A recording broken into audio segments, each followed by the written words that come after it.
পশ্চিমবঙ্গের রাজনৈতিক ইতিহাসে কিছু মানুষের জীবন যেন এক একটা অধ্যায়ের মতো। আজ আমরা তেমনই একজনের কথা বলবো, দীপক সরকার, যার চলে যাওয়ার সঙ্গে সঙ্গে সেই অধ্যায়টারও যেন সমাপ্তি ঘটল।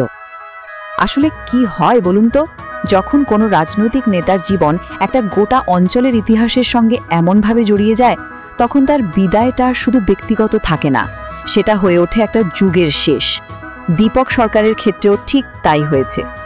তো সম্প্রতি সিপিআইএম এর এই পোড় খাওয়া নেতা দীপক সরকার ৮৬ বছর বয়সে চলে গেলেন। মেদিনীপুরের নিজের বাড়িতেই তিনি শেষ নিঃশ্বাস ত্যাগ করেন। বেশ কিছুদিন ধরেই বার্ধক্যজনিত অসুস্থতায় ভুগছিলেন।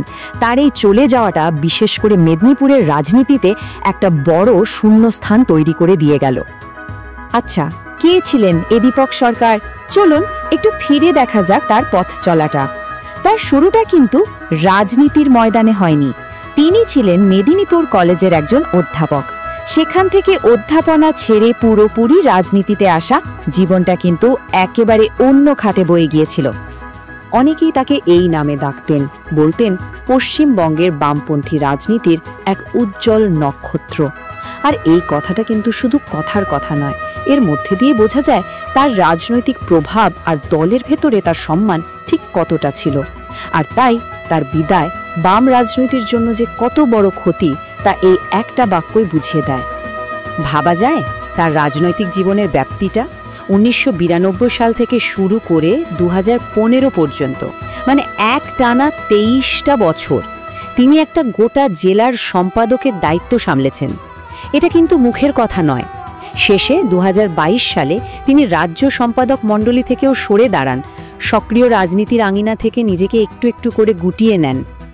শুধু এই সংখ্যাটা দেখুন, ২৩ বছর, প্রায় আড়াই দশক ধরে তিনি ছিলেন পশ্চিম মেদিনীপুরে দলের প্রধান সাংগঠনিক মুখ। এত লম্বা সময় ধরে নিজের প্রভাব ধরে রাখাটা কিন্তু তার রাজনৈতিক বিচক্ষণতারই পরিচয় দেয়। কিন্তু শুধু পদে থাকাই তো সব নয়, তাই না?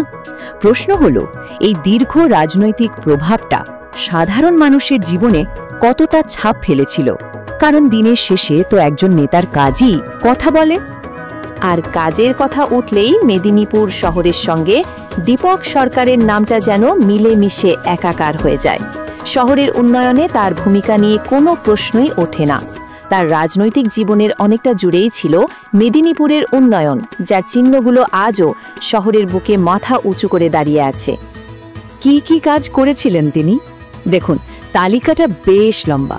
মেদিনীপুর মেডিকেল কলেজ তৈরি করা থেকে শুরু করে জেলার প্রাথমিক শিক্ষা বোর্ডের চেয়ারম্যানের দায়িত্ব সামলানো।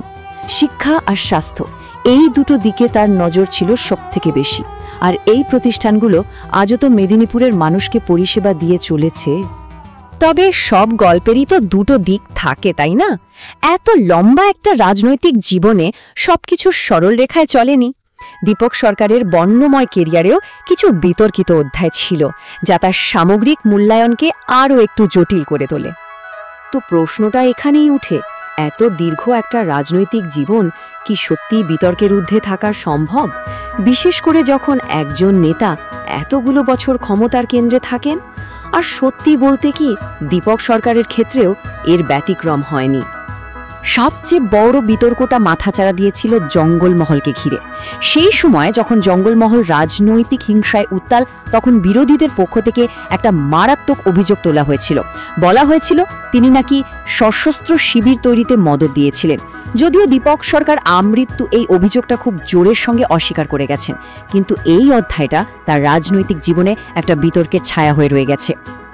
রাজনীতির এইসব আলোচনা, বিতর্ক, ভালো মন্দ, এগুলোর বাইরেও তো একজন মানুষ থাকেন। চলুন এবার তার জীবনের একদম শেষ দিকের একটা সিদ্ধান্তের কথা শোনা যাক, যে সিদ্ধান্তটা তার আদর্শ সম্পর্কে অনেক কিছু বলে দেয়। জীবনের শেষে যখন তিনি অসুস্থ, শয্যাশায়ী, তখন তিনি একটা শেষ ইচ্ছা জানিয়ে যান। তিনি চেয়েছিলেন তার মৃত্যুর পর তার শরীরটা যেন চিকিৎসা বিজ্ঞানের কাজে লাগে, ছাত্রদের পড়াশোনার জন্য দান করা হয়। আর তার সেই ইচ্ছাকে সম্মান জানিয়ে পরিবার তার দেহ মেদিনীপুর মেডিকেল কলেজে দান করে দেয়। আর এখানেই গল্পটা একটা অন্য মাত্রা পেয়ে যায়। ভাবুন তো একবার, যে মেদিনীপুর মেডিকেল কলেজ গড়ে তোলার পেছনে তার এত বড় একটা ভূমিকা ছিল, তার শেষ আশ্রয় হলো সেইখানেই। জীবনটা যেন একটা বৃত্ত সম্পূর্ণ করল। যে প্রতিষ্ঠান তিনি মানুষের জন্য তৈরি করেছিলেন, মৃত্যুর পরেও তিনি সেই প্রতিষ্ঠানেরই অংশ হয়ে রইলেন। তাহলে শেষ পর্যন্ত আমরা তাকে কিভাবে মনে রাখব? একদিকে মেদিনীপুরের রূপকার, একজন প্রভাবশালী বামপন্থী নেতা, আবার অন্যদিকে জঙ্গলমহল বিতর্কে জড়িয়ে যাওয়া এক রাজনৈতিক ব্যক্তিত্ব, আর সবকিছুর শেষে দেহদানের মতো একটা মহৎ কাজ। এত বৈপরীত্যে মারা একজন নেতাকে ইতিহাস শেষমেশ কোন চোখে দেখবে? এই উত্তরটা হয়তো সময়ই দেবে।